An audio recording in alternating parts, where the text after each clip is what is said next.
Tell me all your thoughts on God, 'cause I'd really like to meet her and ask her why we're who we are.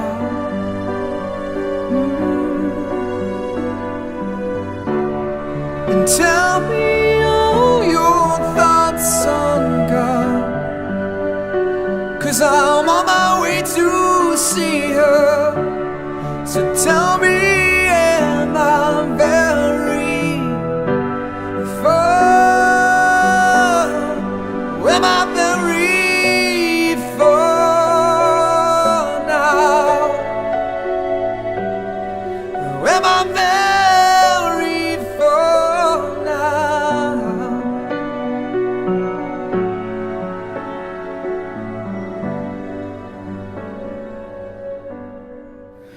Hey guys, so I hope you can kind of see this setup pretty good. As you can see, there isn't one. I'm going to be using some stuff that I got from a haul lately and a book that I'll mention later to put together my ancestor altar. Tomorrow is the equinox, and this kind of marks a special time for me. I'm going to be doing a dedication ritual, which I'll get more into that later, but I just thought it would be cool for you guys to see kind of the setup and how I do this. So I'm going to turn on some witchy music of various kinds, and I'm going to get started because I've got a lot to do. So I hope you guys enjoy. Let's get going.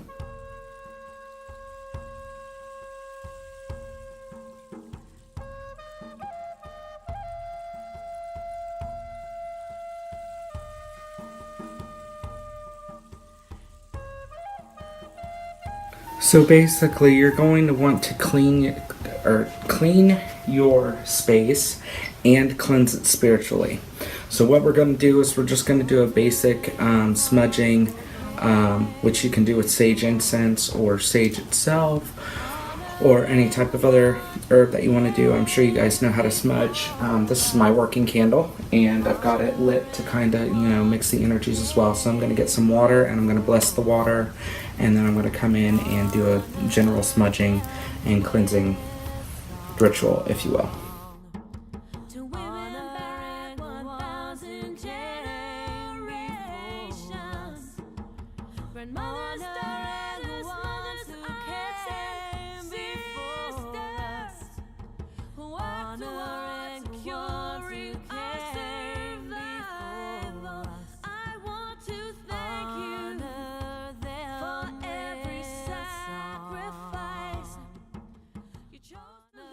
I cleanse and bless this altar in the name of my ancestors, that I may honor the wisdom and sacrifices of those who have gone before.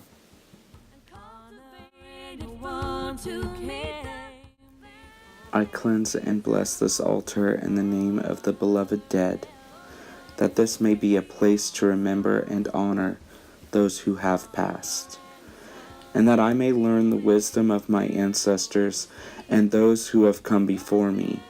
In the name of the Morrigan, Lady of the Land of Shadows, so be it.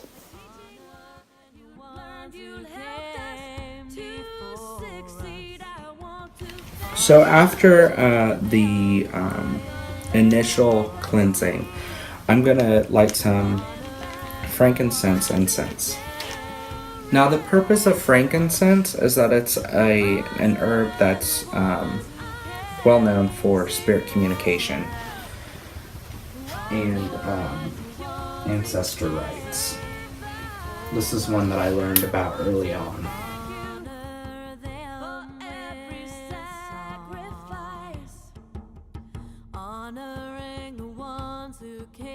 So now I'm going to put a tablecloth on, and I just got a decent square tablecloth from, that's the back, from Walmart. And I chose black. The theme I'm pretty much going with is, I'm going with a Samhain theme, kinda, because I haven't completely decided whether or not this is going to be a permanent or a temporary altar.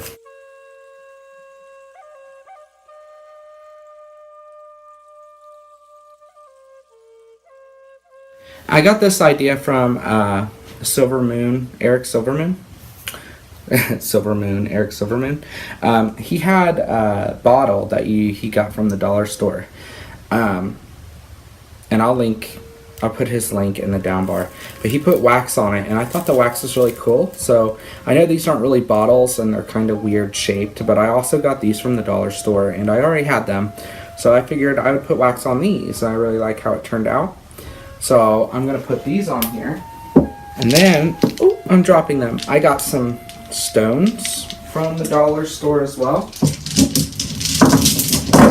They're just little black rocks, basically. So I'm going to stick some of those in here, and I might spread some out throughout the altar. We'll see.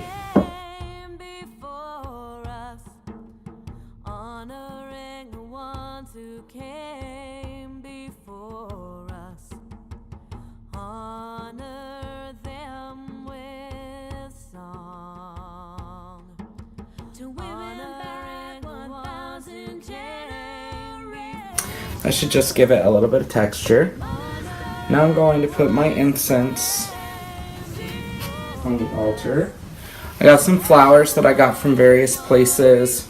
I think these I got from the dollar store, and these I got from Packetans.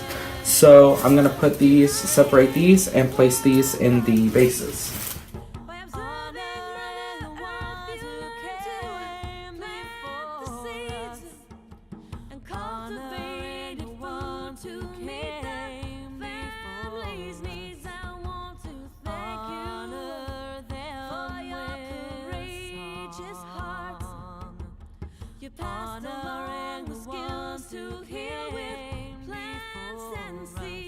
Then I have these little votives that I got from Packatan.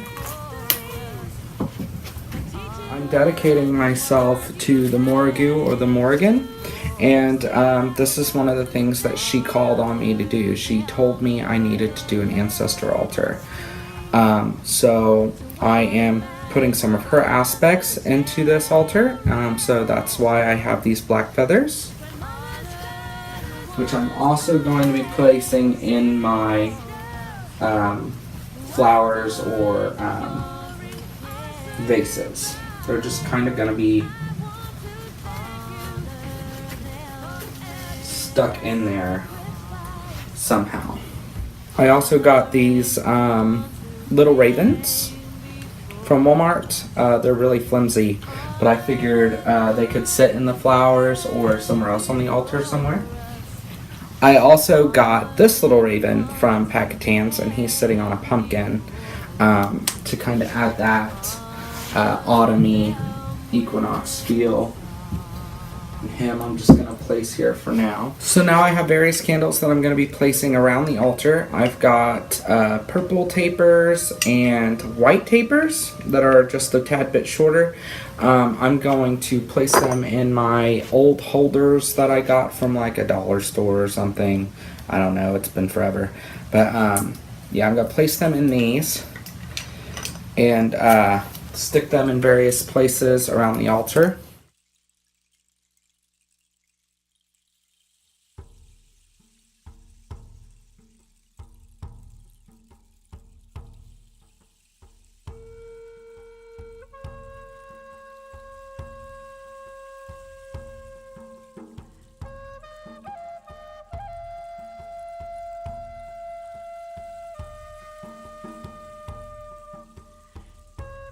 I've also gotten this black candle from Packetans, which came with this little charm, which I thought was really cute.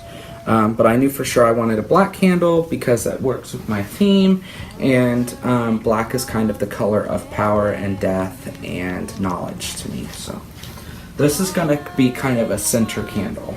So that's pretty much everything new that I've gotten to put on here. So now I'm just going to kind of fill in some of the spaces with some of the decorations we already had in the house that are kind of fall-like.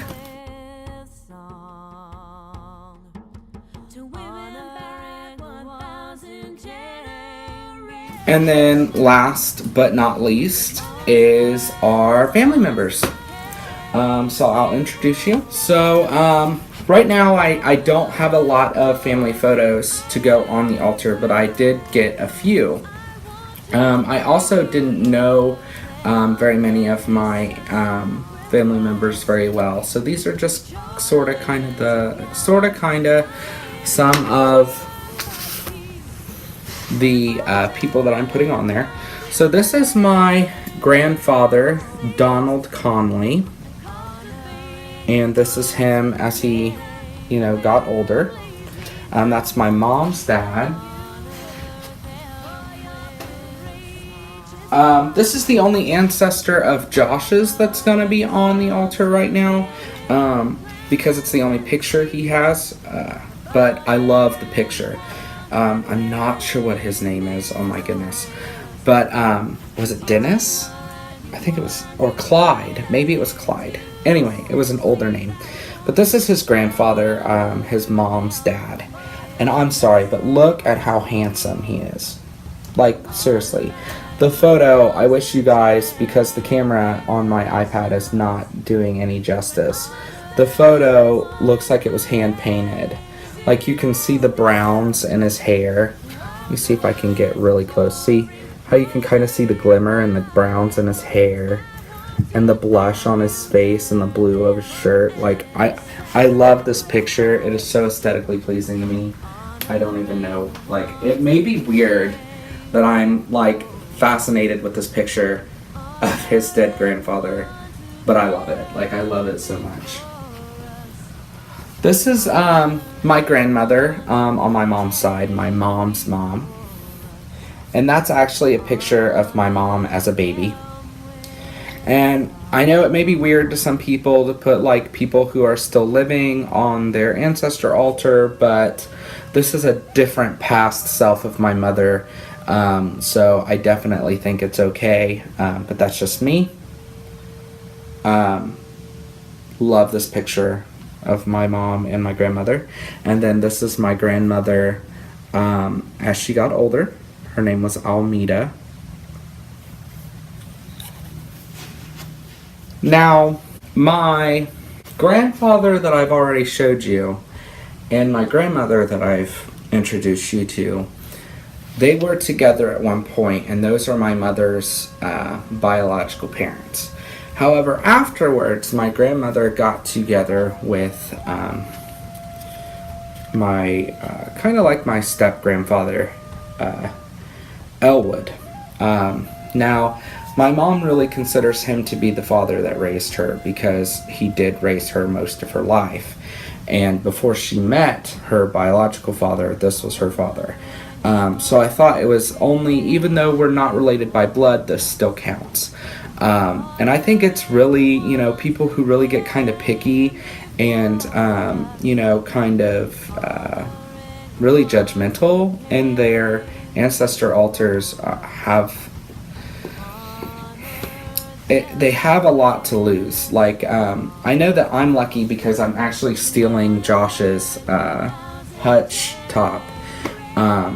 There is a second part that connects to the top of this half, but and I'm utilizing all of this bottom half.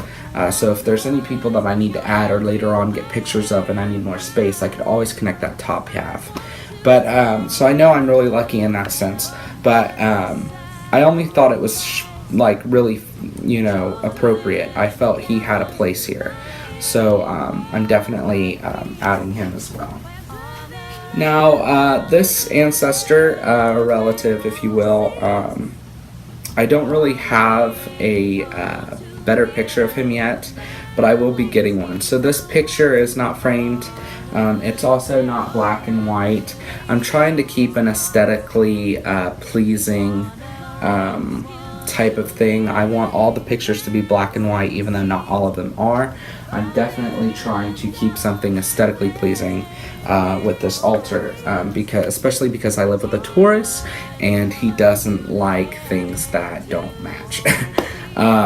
But this is my uncle, an adopted brother of my mother, named Billy, and he's holding me in the picture there when he was getting his, they were getting their house built if you will. But so yeah, this is not a permanent picture, so I'm just gonna kind of set it in here somewhere. And then the last picture that I have is my dad's mother. That's Granny. Her name was Cora. This is the best picture that I could find of her on Facebook. I know there's a better picture of her. I think my sister has it, so I'm gonna have to suggest to her that she sends me a copy of it. But that one's going on there as well. So I just finished off by putting some owls in various places on the altar, because you know me and my owls, I gotta have one everywhere. But I'm also gonna place this coin that I've had for a couple years or so. It was actually, there's a series of these coins. They're runes that were made by Christopher Penczak, I believe. And this one is a sigil for spirit contact and meditation. And there's a little prayer on the back, so I'm definitely going to be placing this on the altar. And then I will find a libation bowl, and I will light the candles and show you guys the finished product and how it looks.